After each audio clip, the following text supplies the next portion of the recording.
சிவசிவ வணக்கம். போகி பண்டிகை இதை பற்றி பலருக்கு தெரியாது. பழையதையெல்லாம் கொளுத்தி புதியதையெல்லாம் கொண்டு வருவார்கள். இது இந்திரனுக்கான ஒரு விழா எடுக்கக்கூடிய நாள்.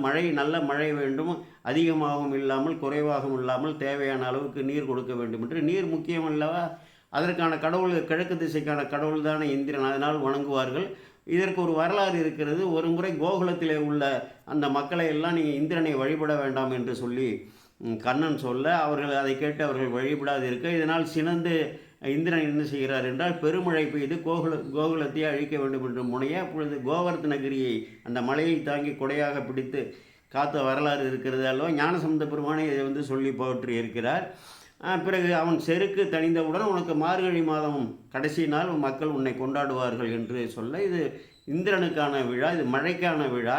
நாளை சூரிய பகவானுக்கான விழா. ஏனென்றால் பெருமானுடைய வழக்கண்ணாக இருப்பவர் சூரியன் அல்லவா?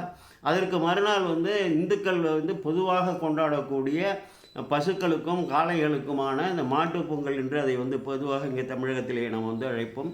அவைகள் நமக்கு கொடுக்கக்கூடிய கொடைகளை எல்லாம் ஏனென்றால் நாம் கொண்டிருக்கிற அந்த விபூதிக்கே மூலமே அந்த பசு தானே. நமக்கு பால் கொடுத்து தாயாக வளர்க்கிறார் அல்லவா? அதற்காக அது மாட்டுப் பொங்கல்.